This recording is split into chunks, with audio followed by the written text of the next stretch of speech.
الجواز بقى.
في كل قصة قبل الجواز حكايات شبه الحواديت، وبتفضل كده لحد ما تكمل بالفستان الأبيض والبدلة والبابيون والفرح اللي فيه كل الناس والأهل والأصحاب.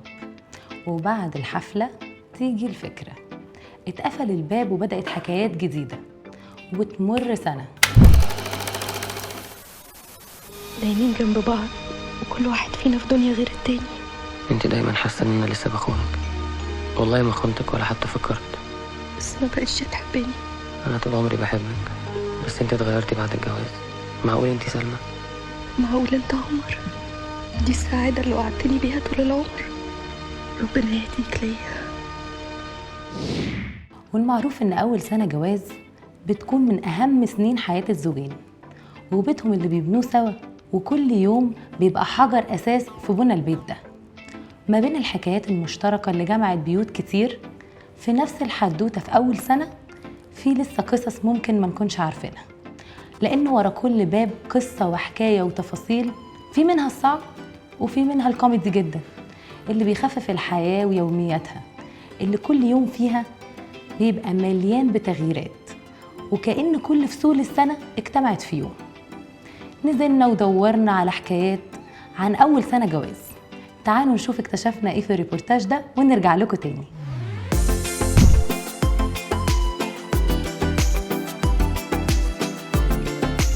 سنة أولى جواز، إيه الفرق اللي لقيته في مسؤوليات أول سنة جواز؟ والله الفرق كبير. بتتنقلي بقى من بيت لبيت، وطباع جديدة بتتعودي عليها، وراجل جديد بتعيشي معاه، فكل ده طبعا فرق يعني. حياتك كلها بتتغير، بتتشقلب يعني، بتصيري مسؤوليات، التزام. الفرق ان انت فجأة بتلاقي في ناس كده، انت كنت مسؤولة عن نفسك دلوقتي بقيتي مسؤولة عن ارواح معاكي في البيت. اول شيء كنت انا اسأل عن نفسي لما كنت قبل ما اتجوز، بس لما بديت اتجوز واتجوزنا بقى صار كل حاجة انه انا لازم اتابع، لازم اهتم انه اجيب حاجات، يعني بدل الواحد يكون اثنين. طب إيه نقط الضعف الأول اللي اكتشفتها في نفسك بعد ما اتجوزت؟ الصبر. اكتشفت انه في حاجات ما اعرفش اعملها، حتى وقت الجواز اتعلمت عليها، يعني في حاجات كتير بتتغير بحياة البني ادم. الواحدة لما تتحط في البيت بتحس فعلا بمسؤولية، والوضع بيختلف يعني. اتجوزتيه عن حب ولا كان جواز عادي زميل شغل وكده؟ لا كنا بنحب بعض. ولقيتيه هو زي بعد الجواز ولا قبل الجواز غير وبعد الجواز حاجة تانية؟ لا هو أكيد بعد الجواز أنا كمان مش هبقى زي الأول يعني، ولا أنا ولا هو، بيبقى مختلفين. الطباع بقى بتظهر وكل حاجة في البني آدم بتبان على حقيقتها. هي المدام بتشتغل ولا قاعدة في البيت؟ في البيت. طب تأثير ده على الجواز إيه؟ يعني أنت شايف إن هي كويس إن هي قاعدة عشان تهتم، ولا المفروض تشتغل بقى عشان؟ لا تقعد عشان تهتم احسن. لو في عيال طبعا، لو ما فيش عيال ممكن بقى تشتغل، ممكن عشان تسلي نفسها وتضيع وقتها. بس هو انا بشوف ان الراجل يعني من وجهة نظري ان هو المفروض يوافق ان مراته تشتغل عشان ينزلها شوية من على ودانه يعني. بتبقى مشغولة شوية في حاجات هي بتعملها، عندها شغل، عندها اولويات، عندها مسؤوليات تانية، بدل انت رحت فين وجيت منين وما اهتمتش بيا ومش عارفه. اعتقد كده يعني. طب علاقتك باصحابك واهلك وكده اتغيرت عن حاجه ولا زي ما انتوا؟ بصي طبيعي لوحدك، هو ما خلينيش اعمل كده، بتلاقي لوحدك بتتسستمي ان انت بتعملي ده لوحدك. اختلفت كتير، انه بقت الصحوبيه بقى صرت كنت اشوفهم كل يومين ولا ثلاثه، هلا بقيت كل شهر شهرين. خلاص في البيت، ولما بيجوا العيال خلاص بيتغير كل حاجه بتتغير. هو انا طبعا اكيد ما بشوفهمش زي الاول، وحتى كمان كلامنا ما بقاش زي الاول، يعني كلامنا كله بقى عن البيت والولاد، يعني حتى الحديث اختلف يعني. يعني اهو ما بن يعني بنحاول ان احنا نشوف بعض يعني عن الاول.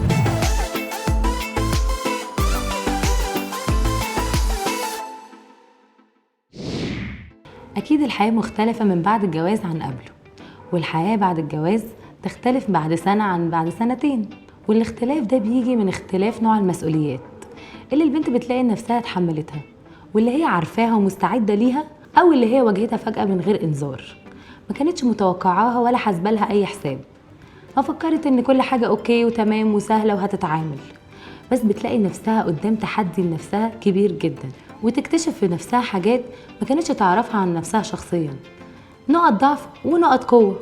النقط القوة بتديها ثقة في نفسها إنها تقدر، الضعف زي مثلا إنها ما تعرفش إدارة البيت، لأنها المدير العام للبيت ده، مسؤولة عن تنظيم كل حاجة فيه ومن الألف للياء، وكمان بتزيد المسؤولية مع وجود بيبي، ودي تجربة جديدة عليها تماما مهما كانت اتعاملت مع أطفال قبل كده، لكن إنها سنة أولى أمومة دي تجربة عظيمة جدا وهدية من ربنا ليها، ومطلوب منها تحافظ عليها وتتحمل المسؤولية دي وتقوم بيها على قد ما تقدر، لأن البيبي بتاعها ده أمانة في رقبتها وهتتحاسب عليها. فممكن تلاقي نفسها خايفة ومش قادرة، واكتشفت إنها ضعيفة جسديا إن هي تتحمل المجهود ده، أو مثلا ضعيفة نفسيا إن هي تتحمل كل الاسترس ده.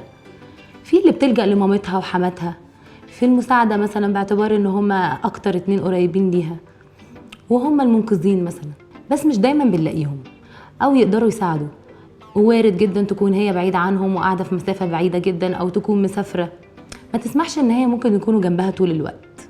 المسؤولية كمان بتزيد لما تكون الزوجة بتشتغل، لان مطلوب منها ان هي توفق بين البيت وبين الشغل. مش هنقول هتنجح في ده 100%، بس على الاقل الحد المعقول اللي يجمع بين كل المسؤوليات دي بشكل يكون فيه رضا والدنيا تبقى اوكي، مفيش أي تقصير أو تضارب من اللي بيسبب مشاكل. أما بقى عن علاقتها بجوزها فدي بيبقى فيها جزء كوميدي أوقات، لأن كل واحد فيهم بيبقى عنده صورة خيالية عن التاني، لكن دايما الطبيعي والحقيقي بتبان لما بيتقفل عليهم باب واحد. أكيد اكتشفتي طبعا طباع فيه مختلفة ما كنتش متعودة عليها، وعادات أو طريقة في أكل أو شرب أو نوم أو مود. لا ما بحبش النور، اطفي النور، طب وطي صوت التلفزيون، بلاش اكل في الاوضه، انا ما بحبش كده، اللي انت بترمي هدومك على الارض، حاجات كتير من دي. طلقني يا عمر، انا عايزاك تطلقني، ما بقتش طايقه العيشه معاك. انت ايه؟ انت لا نافع تكون زوج ولا نافع تكون اب، ده يا اخي معقد. في واحد في الدنيا عنده بنتين يبقى بيناديهم عثمان وابو القاسم.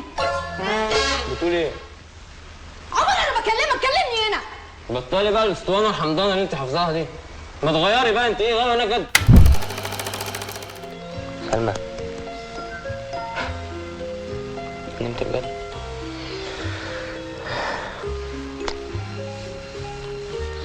زي القمر وانت نايمه، بتبقي شبه الملايكه.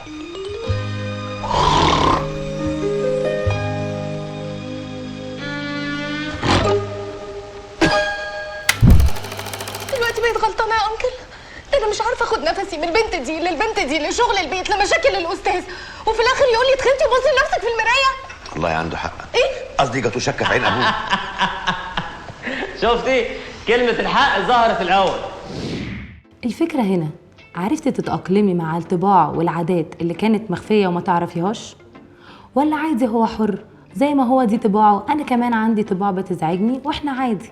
المهم في الموضوع التأقلم والتعود، واحدة واحدة لحد ما بنلاقي الزوجين بيفهموا بعض من نظرة واحدة، زي مامتنا مثلا بتفهم بابانا من نظرة من غير ما يتكلم، ودي مرحلة عظيمة فيها كل المودة والرحمة. طيب لو ما قدرتيش تتأقلمي وحاجة فعلا مش مريحة بالنسبة لك، وممكن كمان بتكون بتعصبك، زي مثلا اللي بيعمل صوت وهو بياكل أو صوته عالي والحاجات اللي زي كده، حاولي تتجنبي أي مصدر للاشتباك والجدل اللي بينتهوا غالبا بخناق وزعل، لأن مش بعد ما عاش عمره كله هتغيريه أو هيغيرك.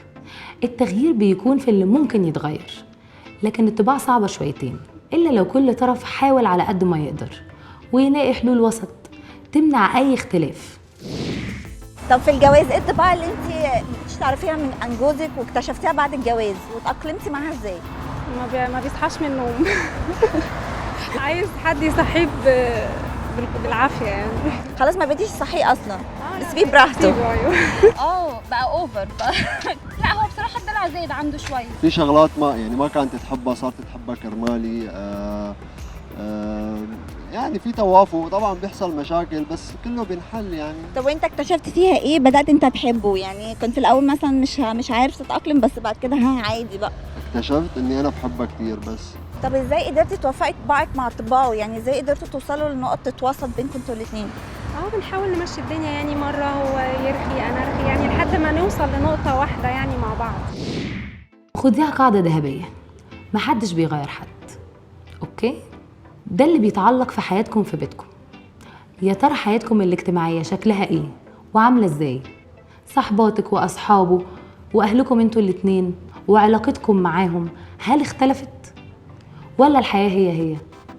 بتخرجوا زي الأول مع أصحابكم؟ هل كل واحد ادى للتاني مساحته في البريك من حياتكم الأسرية؟ عادي بالنسبة لك يطلع سفريات مع صحابه؟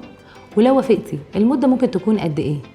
الحاجات دي بتعمل مشاكل، بتخليكم كل واحد حاسس انه اتقبض عليه واتسجن ومجبر ينسى حياته قبل الجواز، وده اللي بيدخل الزهق والملل والتعكير في حياتكم.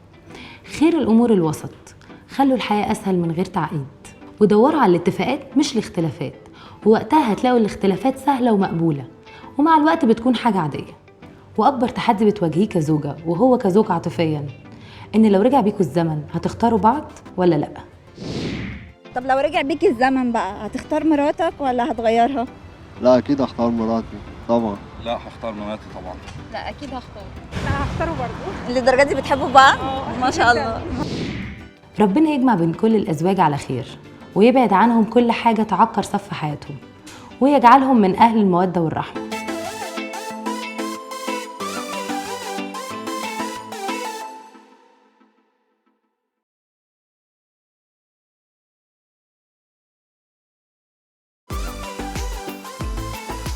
دايما البدايات فيها كده حاجة مختلفة، الاختلاف ده بيكون فيه حاجات جميلة وفيه حاجات صعبة.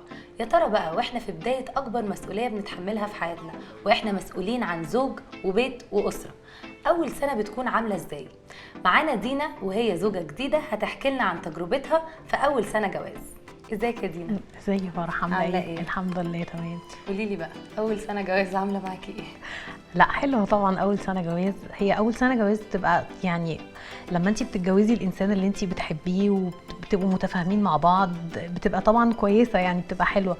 خصوصا ان انتوا في الاول مثلا بيبقى في بيت جديد، في حياه جديده، البيت ده بتاعكم انتوا يعني كل حاجه فيه اخترتوها مع بعض، حاجاتكم تفاصيل، بتعيشوا حاجات انتوا ما كنتوش عايشينها قبل كده مع بعض، بتسافروا مع بعض، حاجات ما كانتش بتحصل قبل كده، فطبعا بتبقى حلوه فيها تجديد، يعني بتعملوا حاجات جديده، في تغيير في الحياه. محدش يكلمنا في التليفون انتوا ما جيتوش ليه لغايه دلوقتي؟ ماما انت فين؟ بالظبط، فبتبقى حلوه طبعا. انا بره يا جماعه، ما حدش دعوه. حسيتي بالشعور ده انه ما فيش حد بيكلمك يقول لك ارجعي البيت؟ لا كنت مبسوطه جدا، كنت بكلمهم بالليل يا جماعه انا بره لغايه الساعه 2 بالليل، محدش يدعم بيا جوزي كنت بغيظهم بقى. طب ايه اكتر حاجه حسيتي ان هي اتغيرت في حياتك بعد الجواز؟ ان انا بقيت مسؤوله اكتر يعني بعد الجواز بقيت مسؤوله اكتر طبعا. يعني الاول كنت بنام براحتي، اصحى براحتي، ما اعملش بقى يعني مش مهتمه باي حاجه، بصحى بلاقي كل حاجه على الجهاز. بعد كده بقيت لا بظبط المنبه عشان اقوم اعمل الاكل عشان قبل ما جوزي يجي كده، يعني بقيت مسؤوله، يعني بقى في مسؤوليه في حياتي، حاجه المفروض ان انا اقوم اعملها، ما ينفعش ان انا ابقى زي الاول. بس فطبعا اتغيرت، لازم اتغير، لازم اصحى اعمل كل واجباتي. لازم اصحى اعمل كل واجباتي. طب قولي لي ايه اكتر حاجه اتفاجئتي بيها كطباع، بما انكم انتوا الاثنين عايشين في بيت واحد، وهل الحاجه دي كانت حلوه ولا حاجه وحشه؟ والله هي الطباع يعني، بصي هو الخطوبه دي حاجه والجواز دي حاجه تانية خالص. هي مش حاجه وحشه، بس هي في الخطوبه الموضوع بيبقى لطيف، وهم بيبقى عندهم صبر لينا اكتر. يعني ممكن لو اتاخرتي عليه وهو قاعد مستنيكي تحت عادي، بيبقى زي العسل على قلبه. لكن بعد كده لا، ما ينفعش مثلا لو هو قاعد في العربيه يلا انزلي، ما ينفعش تتاخري. الاول بيبقى لا عادي، بيبقى كل حاجه بيستحملها لك. بس طباع في البيت يعني هو حاجه حاجه بيحبها انت ما بتحبيهاش او العكس؟ مثلا في حاجه هو كان بيحبها في اول الجواز، هو كان يعني بينام ودايما صوت التلفزيون عالي، وانا ما بعرفش انام غير في هدوء تام. لا هو لازم يا اما موبايل جنبه يا اما حاجه، لا انا لا متعوده على الهدوء. فطبعا في تغيير في الطباع. فاكيد اتاقلمت عليه، يعني بقيت انا دلوقتي عادي بتاقلم ان هو ينام في التلفزيون، بنام في التلفزيون زيه عادي. طبعا المسؤوليه قبل الجواز فرقت كتير عن بعد الجواز. طبعا قبل الجواز مفيش مش عندي حاجه اصلا. بعد الجواز، ما انا بقول لك المسؤوليه بتبقى بعد الجواز، ان انت مطالب منك ان انت تعملي واجباتك قبل ما جوزك يرجع. تقومي الصبح تظبطي البيت، مش عارف ايه، تعملي الاكل قبل ما يرجع، مش تنامي بقى براحتك وتصحي براحتك، لا تلاقي حاجتك معموله جاهزه. كل حاجه بقى تغسلي وتنشري، الكلام ده كله لازم تعمليه. بتظبطي بقى حياتك على رتم حياته هو. انت اصلا في بيت اهلك كنتي ست بيت وبتحبي البيت وكده؟ لا ما كنتش، كنت فدي في عالم حاجه تاني. جديده يعني حاجه جديده جدا، اكستريم جديده. وانا مامتي كانت تكلمني اقول لها ماما انا صاحيه عشان بعمل كذا، ايه الله يرحمها الله يرحمها نامي محدش يعرف يصحيكي. طيب قولي لي انت بتشتغلي؟ انا كنت بشتغل لغايه يعني اول الجواز، وبعد كده بصراحه مأجله دلوقتي الموضوع ده، لان انا جبت بيبي وكده، فمأجله يعني الموضوع ده دلوقتي. اوكي، موضوع الشغل موضوع الشغل مأجلاه. طب انت بالنسبه للبيبي بقى بتعملي معاه ايه؟ بتتعاملي ازاي في مسؤوليه البيت دي؟ بصي بالنسبه للبيبي، طبعا انت عارفه ان البيبي دول بيبقوا مواعيدهم في النوم مختلفه، ملهاش علاقه تماما بالمواعيد بتاعتنا. فبحاول بقى ان انا اظبط وقتي، يعني هو بينام مثلا طول النهار، طول الليل سهران، لا يبقى انا لازم اخلص بسرعه حاجتي وهو نايم، بنتهز الفرصه ان هو نايم فيها عشان اقوم اخلص كل حاجه قبل ما يصحى. بتحاولي تنظمي وقتك عليه؟ عليه، وبحيث بقى ان هو لما يصحى خلاص انا ابقى خلصت كل حاجه وفاضياله بقى هو، يعني ما بقولك كل حاجه بتتغير، النوم بالنهار اتلغى، كل حاجه اتلغت يعني. فعشان كده ما فيش عندك وقت للشغل؟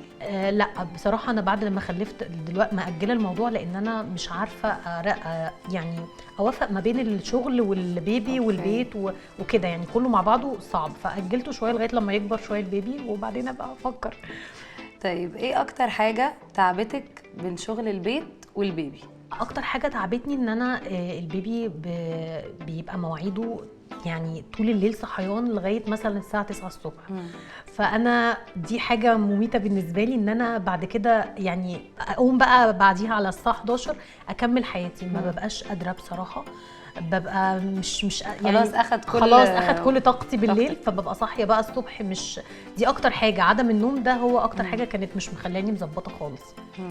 بس طب وانت اللي اخدتي قرار ان انت مش هتشتغلي عشان البيبي ولا علشان جوزك؟ لا جوزي ما منعنيش خالص من الشغل، وبالعكس هو كان سايبني براحتي. يبقى انا لما حسيت ان انا مش قادره اوفق ما بين كل حاجه، بصراحه انا اللي وقفت الموضوع، قلت له لا مش هقدر اكمل دلوقتي.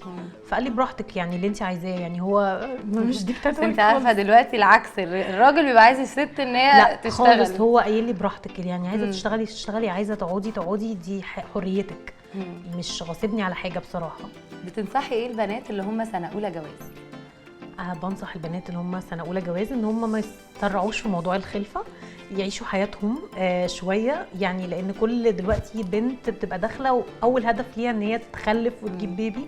لا يعني متحمسين جدا، بس الموضوع لا فعلا استنوا شويه واتبسطوا مع بعض وسافروا وتفسحوا وعيشوا حياتكم شويه، وبعدين فكروا في البيبي، يعني هيجي يا جماعه كده هيجي. بس يعني انتوا بس يعني عيشوا حياتكم، لان بعد مجرد ما بتحملي بقى خلاص، يعني مش قادره تسافري، مش قادره تروحي، الدكتور بيمنعك من حاجات كده، فانت مش عارفه تاخدي حريتك برضو، فاتبسطوا وبعدين وخلفوا. اتبسطوا بقى، يعني دي نصيحه، سنتين كده يتبسطوا، نصيحه يتبسطوا شويه مع بعض وبعدين يخلفوا.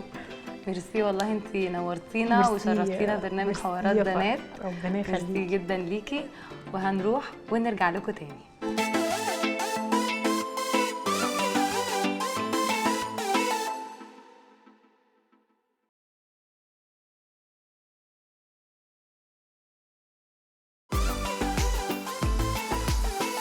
ورجعنا لكم تاني، وتعالوا نشوف مع بعض فقرة الكوميكس بتاعت سنة أولى جواز. لما ترجع البيت تلاقي مراتك ضاربة بوز، أكاد أشم رائحة النكد. انت ابننا وهنصبر معاك. وبعد شهرين كلام الناس كتر والجواز امتى، مش كده؟ بنتي بتعرف تعمل شاي وبتعرف تعمل اندومي. اهلا يا شيف، اهلا وسهلا، اهلا بيك، اهلا يا شيف. الجواز ولا ورق العنب؟ البتنجان والكوسة. يا اختي ما في داهية، ده حتى كان بيقولك وما كانش بيعرف يفتح مواضيع، وكان بيعمل سين وما بيردش. الراجل لما مراته تقول له هات تليفونك، نهون نهين. لما تتصل تسأل مراتك عاملة أكل إيه، فتقول لك ما عملتش وهات اكل معاك وانت جاي. يا ريتني ما سألت. الراجل لما يسمع مراته بتبرطم وبتلقح عليه بالكلام، قلت يا وطنف خالص. الراجل لما مراته تقعد جنبه وهو فاتح الفيس،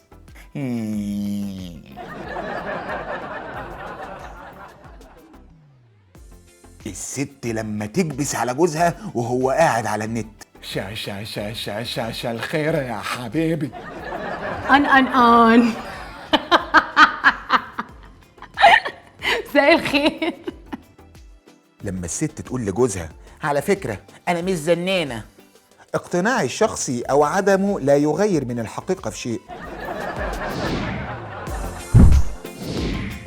وقبل ما تخلص الحلقة النهاردة ما تنسوش تروحوا للبيج بتاعتنا عشان نعرف مين فايزة النهاردة، واللي انتوا كمان ممكن تكونوا فايزين زيها بانكم تعملوا كومنت وشير، لان صاحب اكتر تفاعل معانا هو اللي بيفوز بالجايزة. هستناكوا الحلقة الجاية. انا فرح كمال. باي.